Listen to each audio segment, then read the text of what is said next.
Frangin, frangine, bonjour et une fois de plus, bienvenue sur ma chaîne YouTube.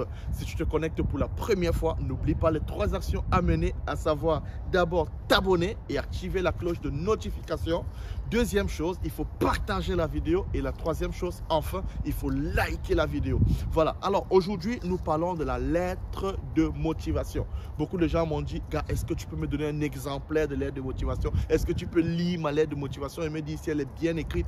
Mais croyez-moi les gars, quand je prends les lettres de motivation, je suis déçu. Très peu d'étudiants m'ont produit une lettre de motivation qui m'a captivé, qui m'a permis de dire oui, voilà un étudiant. Mais je vous assure les gars, aujourd'hui, les gens écrivent du n'importe quoi et s'attendent à avoir des admissions. Non mais les gars, on n'est pas sérieux là. Alors ce que je veux vous dire aujourd'hui, c'est que la lettre de motivation est un élément clé. La lettre de motivation, si elle est bien rédigée, croyez-moi les gars, vous êtes à 50%, j'ai envie de dire 70%, mais je reste quand même dans la logique. Vous êtes au moins à 50% d'avoir votre admission si vous avez une bonne lettre de motivation. C'est sur la lettre de motivation qu'on vous juge. Je vais vous dire pourquoi. Alors, comment doit-elle être présentée? Tout d'abord, vous avez une lettre qui est saisie, donc elle est bel et bien saisie. Et d'abord, sur la page, à votre gauche, en haut, vous avez votre nom, votre adresse et tout le reste, d'accord. À droite, vous avez la date, tant mieux. Et juste en bas de la date, vous mettez donc la personne à qui vous adressez la lettre. Donc, généralement, vous pouvez mettre au responsable des admissions de l'université ou au service des admissions, des inscriptions de l'université de tel. Vous pouvez aussi mettre au responsable du département de, si vous postulez par exemple en génie civil, vous pouvez mettre au responsable des admissions du département de génie civil, vous pouvez mettre au président du jury du département de tel, ainsi de suite. Donc, au niveau du destinataire, vous voyez avec vous-même ce qui peut être logique. Vous mettez un destinataire, d'accord. Alors, vous avez l'objet de la demande. Donc, objet, vous mettez tout simplement candidature pour un master, entre parenthèses, 120 crédits, ainsi de suite. Donc, soit vous postulez peut-être pour le bachelier, vous mettez 180 crédits. Voilà, donc vous précisez ce pourquoi vous postulez. Et vous commencez dans votre lettre, normalement, madame, monsieur, parce que vous ne savez pas si c'est à une dame ou alors à un homme. Donc, madame, monsieur, virgule, et vous allez à la ligne. Mais les gars ne respectent pas, ils commencent directement bonjour. Mais non, on commence par une lettre de motivation par bonjour. Madame, monsieur, virgule, vous allez à la ligne. Et lorsque vous allez à la ligne, vous commencez donc je viens respectueusement auprès de vous. Vous connaissez les formules. Mais le premier paragraphe, voici ce qu'il doit contenir, le premier paragraphe. Dans le premier paragraphe, vous devez dire concrètement ce que vous voulez. Ça veut dire, voici les éléments qui doivent être contenus dans le premier paragraphe. Je donne un exemple, je ne vous demande pas de copier l'exemple. Sinon, vous tous, vous allez copier la même chose et ça va arriver dans le même jury. On aura l'impression que vous avez fait ce qu'on appelle en classe de travail en commun et pourtant, il n'en est rien. Donc, je viens respectueusement auprès de votre haute personnalité solliciter une admission, peut-être en Master 1, Sciences de la santé. Voilà. Là, vous avez dit quelle classe? Master, quel niveau? Master 1. Quelle filière? Sciences de la santé. Option, donc soit à finalité, gestion des structures hospitalières. Vous mettez la finalité. Donc à finalité approfondie, à finalité didactique pour le compte de l'année académique 2023-2024. Voilà, dans le premier paragraphe, tout est clair. Qu'est-ce qu'il veut? Il veut une admission. Dans quel domaine? Dans tel domaine. À quelle finalité? On a la finalité pour l'année académique 2023-2024. Tout est précisé à l'intérieur. Deuxième paragraphe, maintenant vous dites qui vous êtes. En effet, titulaire d'une licence en ceci, et aussi d'une licence professionnelle en ceci, présentement en stage dans telle structure. Là, vous commencez à dire qui vous êtes, ce que vous avez déjà. Donc, je suis titulaire de ceci. Ensuite, je suis présentement en stage dans cela, ou bien j'ai fait des stages dans ceci, ou je travaille dans tel domaine. On commence à découvrir qui est le candidat. Ou bien, en effet, de nationalité camerounaise, de nationalité tchadienne, ainsi de suite. Vous dites, âgé de 31 ans, je suis présentement. Voilà comment on fait. Donc, deuxième paragraphe, je dis qui je suis. Maintenant, dans ce même paragraphe, vous pouvez aussi dire, donc peut-être je suis titulaire de ceci, j'ai obtenu ceci, ce qui m'amène à vouloir perfectionner ce que j'ai commencé en venant dans votre institution. Donc, vous montrez maintenant la pertinence de votre demande. Je veux venir dans votre institution pour pouvoir me former davantage et on voit directement le lien entre ce que vous avez fait, ce que vous voulez faire et ce que cela va vous apporter. Et c'est aussi l'occasion de commencer à faire ressortir ce qu'on appelle le projet d'études et le projet professionnel. Donc, mon projet d'études, c'est de pouvoir faire un master, par exemple, d'abord un bachelier en sciences biomédicales. Ensuite, je vais commencer un master, peut-être en sciences de la santé publique. Et après, je vais aller faire une thèse de doctorat en ceci. Donc, vous montrez jusqu'où vous voulez aller. C'est ça le projet d'études. Qu'est-ce que je vais faire maintenant quand j'entre chez vous? Ensuite, qu'est-ce que je vais faire l'année d'après? Qu'est-ce que je vais faire dans 2 ans? Et à la fin, est-ce que je cherche juste un bachelier dans une licence? Est-ce que je cherche juste un master? Est-ce que je compte aller en thèse? Vous montrez déjà votre projet d'études. Ensuite, le projet professionnel. Toutes ces études me permettront d'atteindre mon projet professionnel, à savoir, vous posez votre projet professionnel, être chercheur, être enseignant-chercheur dans telle structure, ou alors j'ai commencé le travail, peut-être aujourd'hui je travaille dans une structure hospitalière et je me suis rendu compte durant mes stages, durant le travail, qu'il manquait tel élément. Et je veux aller chez vous pour pouvoir puiser à la source, pour pouvoir avoir l'élément en question afin de revenir dans la même structure pour pouvoir la développer maintenant et mettre en exergue les connaissances que j'aurais reçues. Vous devez pouvoir être capable de le dire, de dire concrètement en quoi est-ce que cette formation va vous aider dans l'avenir et à réaliser votre projet professionnel. Maintenant, vous avez aussi autre chose et des petits secrets que je vais vous donner. Allez dans la formation. Si vous voulez peut-être postuler à l'ULB, vous allez dans l'offre de formation. Vous voulez postuler peut-être en génie civil. Vous allez sur génie civil. Vous allez voir les débouchés. Vous allez voir les atouts de la formation. Donc, on va présenter la formation. Cette formation vise à permettre à un étudiant d'acquérir des compétences en ceci, en ceci, en ceci. Là, vous pouvez tricher, mais tricher intellectuellement, intelligemment. On vous donne les compétences que vous allez acquérir si vous faites cette formation. Alors, dans votre lettre de motivation, vous avez déjà ces compétences-là. Ça montrera aussi au jury que vous avez pris la peine de chercher.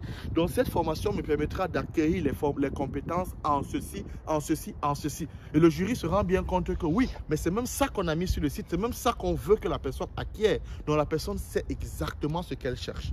Vous voyez donc que il y a déjà une différence entre vous qui montrez au jury que oui, je sais ce que cette formation va m'apporter par rapport à l'autre qui ne sait même pas où est-ce qu'il est en train de partir. Et vous allez voir les compétences que vous allez acquérir.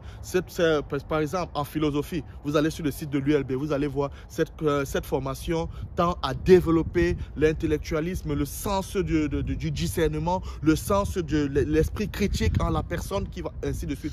C'est ça que vous allez prendre. Je voudrais, au terme de cette formation, pouvoir acquérir les compétences de développement de mon esprit critique, ces compétences qui me permettront désormais d'avoir une analyse, un regard sur le monde. Mais c'est ça. Voilà ce qu'on vous demande de mettre dans une lettre de motivation. Parce que beaucoup de gens me disent souvent, qu'est-ce qu'on va mettre? Mais vous pouvez prendre ça simplement sur le site de l'université ou alors sur d'autres sites des autres écoles.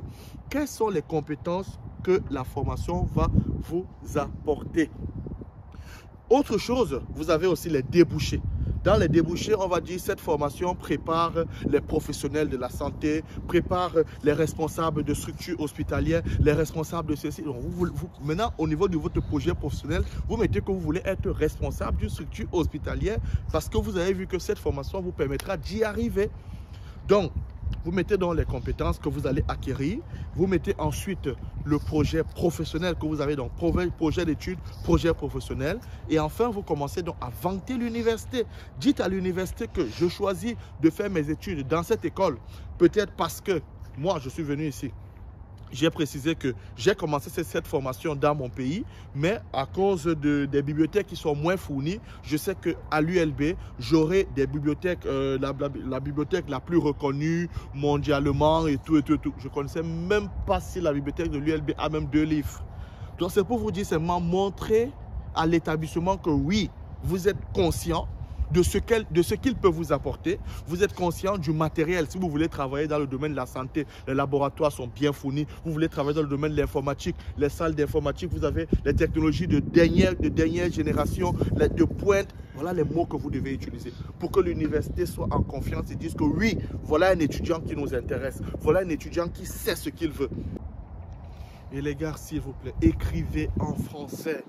En français, ça veut dire, les gars, corrigez les fautes vous-même. Ne donnez jamais, ne validez jamais votre lettre de motivation sans la faire passer par la correction. Donnez à un ami, donnez à un frère. Bon, c'est vrai, il y a la discrétion, les gens ne veulent pas savoir ce qu'ils font et tout. Mais donnez même à un inconnu. Vous avez un professeur de français, vous avez... Essaye un peu de lire ma lettre, s'il te plaît, et de m'aider à corriger les fautes. Parce que je vous assure, on a refusé le visa, on a refusé l'admission à une étudiante l'année dernière qui postulait en master. Et on lui a dit, votre lettre de motivation dénote d'un désintérêt et d'un manque de connaissance de la langue française. Parce que vous postulez en master, mais malheureusement, on se rend compte dans votre lettre de motivation qu'il y a tellement de fautes qu'on se demande si vous avez même obtenu le baccalauréat. Et pourtant, elle avait les 14 de moyenne, 15 de moyenne en licence. Donc, on s'est bien posé la question. Ça amène le doute. Donc, vraiment, écrivez en français. Alors, une fois que vous avez mis vos atouts, vous avez mis des compétences que vous voulez acquérir, vous avez mis le projet d'études, le projet professionnel, maintenant, vous pouvez mettre vos atouts personnels. Par exemple, je suis leader d'une association, je suis membre du bureau des étudiants de l'université de Ngouaïkele, je suis membre du bureau. Donc ça aussi, c'est des atouts. Je suis président, je suis secrétaire de ceci. Je vous assure, les gars, c'est des atouts que vous pouvez parfois croire qu'il faudrait négliger et pourtant, ça peut vous aider. Montrez que vous pouvez joindre les deux bouts. Montrez que... malgré tout, vous avez quand même des responsabilités que vous accomplissez bien. Vous êtes président d'une association, vous êtes responsable de ceci. Vous pouvez aussi le mettre dans votre lettre de motivation. Une façon de dire que oui, je suis sûr que je vais réussir mes études parce que je gère déjà quelques personnes et ça se passe plutôt bien. Donc, n'oubliez pas ce genre de choses. Je suis une étudiante motivée, sérieuse, engagée, dynamique, qui a conscience de ses responsabilités et qui les accomplit toujours bien. Je suis passionné par le travail bien fait. Mettez ce genre de choses. C'est ça la lettre de motivation. Vous motivez, vous montrez votre motivation pour la formation, mais vous motivez aussi le jury à vous choisir, à porter son choix sur vous au milieu de plusieurs autres candidatures. Donc, enfin, vous avez le dernier paragraphe donc, qui sera tout simplement la formule de politesse. Dans l'attente d'une suite favorable ou bien espérant que ma demande retiendra votre attention, veuillez agréer. Donc vous avez la formule de politesse. Je n'ai pas envie de prononcer les phrases parce que j'ai peur que après elles soient calquées et que vous écriviez exactement ce qu'on a dit et pourtant on vous demande simplement d'être créatif. L'erreur que vous ne devez jamais commettre, c'est de partir copier les lettres de motivation, les modèles qui sont donnés sur Google. Quand vous allez sur Google, vous tapez lettre de motivation pour admission, on va vous en produire tellement. Curieusement, puisque plusieurs étudiants me contactent pour me demander de les aider à lire les lettres de motivation et de faire des corrections, de faire des amendements. Des gens m'ont produit des trucs avec les mêmes mots. Et quand je dis, mais tu as pris chez tel, tu connais tel, non, ils ne se connaissent même pas. Ils ont tous pris à la même source, c'est Google. Donc faites attention de prendre les modèles déjà préenregistrés parce que le jury reçoit tout cela et sait que vous avez pris sur Google. Donc, on peut commencer à se dire plagiat. Avant même que vous n'ayez eu l'admission, on vous colle déjà un plagiat. Donc faites attention les gars, soyez créatifs, parlez de vous et faites-le bien. Vous allez voir, avec une bonne lettre de motivation, vous pouvez réussir. À la fin de la lettre de motivation, vous devez tout simplement signer. Donc, vous mettez votre nom, vous signez. Vous allez donc scanner donc, soit la signature électronique, soit vous allez imprimer le document signé, scanner et puis maintenant le remettre sur PDF avant de pouvoir utiliser cette lettre pour postuler. N'oubliez pas, la lettre de motivation, c'est-à-dire c'est un élément clé et phare de votre demande d'admission. Alors prenez la lettre de motivation au sérieux, rédigez-la très bien et vous allez voir, ça va bien se passer pour vous. Donc, premier paragraphe, vous parlez de vous. Deuxième paragraphe, Donc, premier paragraphe, vous dites exactement pourquoi vous contactez la personne que vous avez contactée, donc la personne que vous avez mise en objet. Deuxième paragraphe, vous dites en effet ce que vous êtes. Donc, vous êtes titulaire de ceci, vous avez fait ceci. Troisième paragraphe, vous allez maintenant vanter les mérites de... Donc, vous allez donner votre projet d'études, projet professionnel, les compétences que vous voulez acquérir et puis vos atouts. Pourquoi vous avez choisi cette formation, pourquoi vous avez choisi cette école, qu'est-ce que cela peut vous apporter. Donc, vous devez faire un bon paragraphe bien précisé. Et enfin, dernier paragraphe, vous mettez tout simplement la formule de politesse, vous mettez votre nom, vous signez. Et vous pouvez le faire sur une page. Normalement, la lettre de motivation doit tenir sur une page. Mais il y en a qui font 2 pages. Donc, ce n'est pas grave si ça a débordé. Mais allez à 1 page et demie, maximum 2 pages. N'écrivez pas une lettre de motivation de 3 pages non plus.